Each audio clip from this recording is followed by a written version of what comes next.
Question है यहाँ पे, हिंदी भाषा की लिपि का नाम क्या है। तो जो भी भाषा होती है, प्रत्येक भाषा की अपनी एक लिपि होती है। तो हमारी जो हिंदी भाषा है उसकी जो लिपि है देवनागरी। अब देवनागरी के अंतर्गत अन्य लिपि भी अन्य भाषाएं भी आती है। जैसे यहाँ पर ले लिया संस्कृत, पाली, नेपाली, संथाली आदि जो भाषाएं हैं देवनागरी लिपि के अंतर्गत बहुत सारी भाषाएं यहाँ पे आती है। वहीं पे जो हमारी अंग्रेजी भाषा है उसकी लिपि है रोमन, और जो संस्कृत भाषा है उसकी लिपि यहाँ पर होगी देवनागरी। तो जो संविधान में जो भाषा है वो उन्हें 22 भाषाएं हैं। 22 भाषाओं को 8वीं अनुसूची के अंतर्गत मान्यता दी गई है। तो इन 22 भाषाओं के अंतर्गत जो राजस्थानी है और संस्कृत है, इन भाषाओं को मान्यता नहीं दी गई है। सिर्फ संविधान में 22 ही भाषाओं को मान्यता दी गई है, उसमें राजस्थानी और संस्कृत नहीं है। अगला क्वेश्चन है, हिंदी शब्द किस भाषा का है। तो हिंदी जो शब्द है वो है फारसी भाषा का। फारसी भाषा में जो हिंदी का जो शब्द लिया गया है वो लिया गया है फारसी भाषा से। जो हिंदी है वहाँ पे फारसी में हिंद शब्द प्रयोग करते थे। हिंद को वहाँ पे सिंध नाम से प्रयोग किया जाता था। वो लोग ह को स उच्चारित करते थे। तीसरा क्वेश्चन यहाँ पर है, विदेश शब्द का विलोम बताइए। तो विलोम शब्द वे होते हैं जो एक दूसरे के उल्टे होते हैं। तो यहाँ पे हमको विदेश शब्द का विलोम पूछा गया है। तो विदेश का विलोम होगा यहाँ पर स्वदेश। स्वदेश का अर्थ होता है अपना देश, वहीं पे विदेश मतलब हो गया दूसरा देश। अगला क्वेश्चन है यहाँ पे, क्वेश्चन नंबर 4, जो भयभीत ना होता हो उसके लिए उचित शब्द बताइए, अर्थात उसके लिए एक शब्द बताइए। जो भयभीत ना होता हो उसके लिए जो शब्द आएगा वो आएगा निर्भय। क्वेश्चन नंबर यहाँ पर हम 5th देखेंगे, निम्नलिखित में कौन सा गाय का पर्यायवाची है। पर्यायवाची शब्द को हम समानार्थी शब्द भी कहते हैं। तो गाय का पर्यायवाची हमसे यहाँ पर पूछा गया है। तो गुहा होता है गुफा का पर्यायवाची, वहीं पे कपोत होता है कबूतर का पर्यायवाची, गज होता है यहाँ पे, गज मतलब होता है हाथी। तो हमसे यहाँ पे गाय का पर्यायवाची या समानार्थी शब्द पूछा गया है। तो गाय का समानार्थी या पर्यायवाची यहाँ पर होगा धेनु। 6th क्वेश्चन है यहाँ पे, निम्नलिखित में से कौन सा घोड़े का पर्यायवाची है। तो पर्यायवाची वही होगा जो होगा समानार्थी शब्द। तो घोड़े का पर्यायवाची नहीं है। इसमें यहाँ पर हमसे पूछा गया है घोड़े का पर्यायवाची कौन सा शब्द नहीं है। तो घोड़े का पर्यायवाची अश्व तो होता है, बाजी भी होता है, तुरंग भी होता है, मतंग नहीं होता है। मतंग किसका पर्यायवाची होता है, हाथी का। हाथी का पर्यायवाची होता है मतंग। और हमसे यहाँ पर पूछा गया है कौन सा घोड़े का पर्यायवाची नहीं है। तो इसका आंसर हो जाएगा option number C. Next question है यहाँ पे, शब्द में उपसर्ग लगाए जाते हैं। अब हमें ये पता होना चाहिए उपसर्ग क्या होते हैं। उपसर्ग वे शब्दांश होते हैं, अर्थात शब्द का अंश होते हैं जो किसी भी शब्द के पहले लगकर उसका अर्थ जो है बदल देते हैं। अर्थात उपसर्ग कहाँ पे लगते हैं, शब्द के आगे लगाए जाते हैं। तो इसके हम कुछ एग्जाम्पल यहाँ पर देखेंगे। जैसे है प्रबल, प्रधन बल, बल के आगे हम प्र लगाएंगे तो बन जाएगा प्रबल। तो इसमें कौन सा उपसर्ग है, प्रबल। वहीं देखेंगे अनाथ, अधन नाथ, ये हो जाएगा अनाथ। तो इसमें कौन सा उपसर्ग लगा है, अ उपसर्ग लगा है। तो उपसर्ग जो है शब्द के आगे लगाए जाते हैं, वहीं पीछे क्या लगाए जाते हैं, प्रत्यय। तो प्रत्यय लगाए जाते हैं शब्द के पीछे।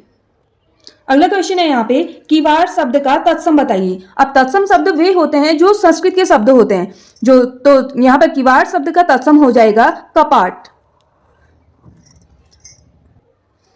अगला क्वेश्चन है यहाँ पे, निम्नलिखित में आहार का विलोम बताइए। विलोम शब्द यहाँ पे भी पूछा गया, क्वेश्चन नंबर 3rd में भी और 9th में भी विलोम शब्द पूछे गए हैं। तो आहार का विलोम यहाँ पर होगा निराहार या अनाहार। तो विलोम शब्द क्या होते हैं, वे शब्द जो एक दूसरे के उल्टे होते हैं। तो आहार शब्द का विलोम हो गया यहाँ पे निराहार या अनाहार। अगला क्वेश्चन हम यहाँ पर देखेंगे, स्वागत का संधि विच्छेद बताइए। अब संधि विच्छेद क्या होता है, वे शब्द जिन्हें हम सार्थक खंडों में तोड़ सकते हैं, 2 खंडों में हम उसे तोड़ सकते हैं। जैसे यहाँ पर लिखा है स्वागत, स्वागत को हम कैसे तोड़ेंगे, सुधन आगत। अब देखो सु में क्या है, ऊ की मात्रा लगी है, प्लस आगत का हम पहला वर्ण लेंगे आ, तो ये बन गया ऊ धन आ, ऊ आ। व का साउंड यहाँ पर आ रहा है, जहां पर य र ल व की ध्वनि आपको सुनाई देगी, वहां पर होगी हमारी यण संधि। तो यहां पर आ रहा है व की ध्वनि हमें सुनाई दे रही है, तो यहां पर हमारी होगी यण संधि। अगला क्वेश्चन है यहाँ पे, नेहा ने कल खाना नहीं खाया। यह वाक्य किस काल को बता रहा है, किस समय को, काल मतलब किस समय को बता रहा है। तो नेहा ने कल खाना नहीं खाया अर्थात कल, बीते हुए कल की यहाँ पर बात हो रही है। जहां पर बीते हुए कल की बात होगी वहां पर आएगा भूतकाल। और वर्तमान काल किसे कहते हैं, जहां आज की बात हो रही है। जैसे आज वर्तमान काल में का एग्जाम्पल देख लो, जैसे अभी मैं वीडियो बना रही हूं, तो ये हो गया वर्तमान काल। भूतकाल में क्या आएगा, कल मैंने वीडियो बनाई, तो ये हो गया भूतकाल। भविष्य काल में क्या होगा, आने वाले टाइम के बारे में बताया जाएगा। जैसे कल मैं आपके लिए नई वीडियो बनाऊंगी, यह आ जाएगा भविष्य काल में। अगला क्वेश्चन है यहाँ पर, अगम का अर्थ है। अगम का अर्थ होता है जहां जाया ना जा सके, उसे हम क्या कहेंगे, अगम। अगम का एक अर्थ और भी होता है, इसका अर्थ होता है आ रहा है, आ रहा है। अगला क्वेश्चन है, कान में जू न रेंगना। कान में जू न रेंगने का अर्थ है बिल्कुल ध्यान न देना। इसका एक उदाहरण यहाँ पर दूंगी, जैसे उसने किसी अदर पर्सन ने मेरे से बहुत बुरा भला कहा। क्वेश्चन नंबर 13, बुरी संगत में रहने वाले व्यक्ति को क्या कहा जाता है। तो इसमें ऑप्शन दिया है सत्संगी। सत्संगी क्या होता है, सत मतलब होता है अच्छा, तो सत्संगी हुआ जो अच्छी संगत में रहता है। कुसंगी, कु मतलब होता है बुरा, तो कु मतलब यहाँ पर है बुरा, तो बुरी संगत में रहने वाला व्यक्ति, तो इसका आंसर हो जाएगा कुसंगी। कुसंगी होता है बुरी संगत में रहने वाला।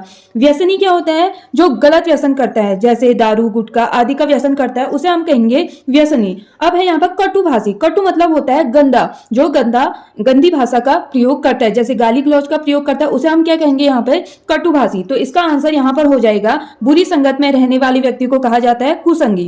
क्वेश्चन नंबर यहाँ पर 14 है, निम्न में से शुद्ध शब्द बताइए। अब हमें तेजोमय का शुद्ध रूप बताना है, तो यहाँ पर हो जाएगा तेजोमय। तेज मतलब होता है शक्ति, जो क्या होता है शक्ति से पूर्ण है, उसे हम यहाँ पर कहेंगे तेजोमय, पूर्ण, तो उसे हम यहाँ पर कहेंगे तेजोमय। यहाँ पे कान में जू न रहना अर्थात किसी की बात पर बिल्कुल ध्यान न देना। जैसे इसका एक एग्जाम्पल है, किसी व्यक्ति, कोई अदर पर्सन है, उसने मेरे से बहुत बुरा भला कहा, पर मैंने उसकी बात पे ध्यान न दिया, अर्थात मेरे कान में जू न रहेगा, तो इसका ये एग्जाम्पल हो गया बिल्कुल ध्यान न देना। क्वेश्चन नंबर यहाँ पर 16 है, साधु का स्त्रीलिंग बताइए। स्त्रीलिंग कौन से शब्द होते हैं, जो स्त्री का बोध कराते हैं। जैसे यहाँ पर है, साधु का स्त्रीलिंग होगा साध्वी। यहीं पे साधु क्या है, पुल्लिंग शब्द है, और साध्वी जो है यहाँ पे स्त्रीलिंग शब्द है। नेक्स्ट क्वेश्चन है यहाँ पे, टहलना स्वास्थ्य के लिए लाभदायक है। मैं टहलना शब्द है, टहलना शब्द किस क्रिया को या किस संज्ञा को, किस सर्वनाम को इंगित करता है। तो टहलना स्वास्थ्य के लिए लाभदायक है। टहलना यहाँ पर क्या है, एक क्रिया है, तो क्रिया हम किस शब्द को कहते हैं, जिस शब्द से किसी काम को करने का बोध होता है। जैसे हम खाना खाते हैं, खाना खाना, तो वो खाना हो गया क्रिया। जैसे दौड़ना, चलना, फिरना, ये सब होगी क्रिया के उदाहरण होंगे। तो यहाँ पर टहलना जो शब्द है वो हो गया क्रिया। अगला क्वेश्चन है, एक अनार 100 बीमार का अर्थ। मतलब इसका अर्थ है कोई एक चीज है, उसको लेने वाले बहुत लोग हैं, तो ये क्या हो गया, आवश्यकता से अधिक मांग करना। तो एक अनार 100 बीमार का अर्थ हुआ आवश्यकता से अधिक मांग। क्वेश्चन नंबर 19 है यहाँ पे, अग्रज शब्द का अर्थ है। अग्रज शब्द का यहाँ पर अर्थ है बड़ा भाई। वहीं पे छोटे भाई को हम जिस शब्द का प्रयोग करते हैं वो शब्द है अनुज। है प्राथमिक स्तर पर शिक्षा का माध्यम होना चाहिए। तो जो प्राथमिक स्तर है, प्राथमिक स्तर पर शिक्षा का माध्यम होना चाहिए मातृभाषा। अब मातृभाषा किसे कहते हैं, मातृभाषा जैसे जो शिशु है, जो बच्चा है, उसकी माँ द्वारा, उसके परिवार द्वारा जो बोली गई भाषा होती है वो होती है मातृभाषा। जैसे हमारे यहाँ पर मातृभाषा जो हम नॉर्मली यूज करते हैं वो है पहाड़ी। तो पहाड़ी भाषा में जो हम अपने बच्चे को बताते हैं तो वो उसकी मातृभाषा है, जिसे वो आसानी से समझ पाएगा, क्योंकि उसके आसपास का वातावरण है, जो आसपास के लोग हैं वो ज़्यादा पहाड़ी में बातचीत करते हैं, तो वो उस चीज़ को, उस भाषा को जल्दी से समझ जाता है, तो वो उसकी क्या होगी, मातृभाषा होगी।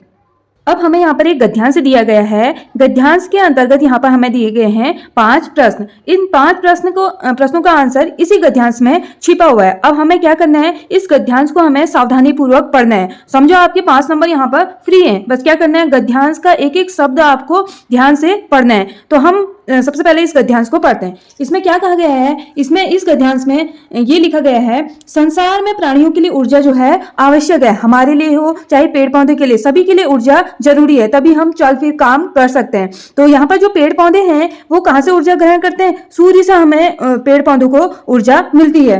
तो सूर्य से प्राप्त होने वाली ऊर्जा को हम यहाँ पर क्या कहते हैं, सौर ऊर्जा। ठीक है, तो समस्त प्राणियों के लिए जो जीवन यापन करने के लिए वो किस पर निर्भर करते हैं, प्रकृति पे, पेड़ पौधों पे। तो हम टोटली किस पर निर्भर है, प्रकृति पर निर्भर है। तो विभिन्न जो स्रोत हैं, जो पारंपरिक स्रोत हैं, जो परंपरा से चले आ रहे हैं, पुराने जमाने से चले आ रहे हैं, उन्हें हम क्या कहेंगे, पारंपरिक स्रोत। इसमें क्या आ जाएगा, लकड़ी, कोयला, पेट्रोल, मिट्टी का तेल आदि।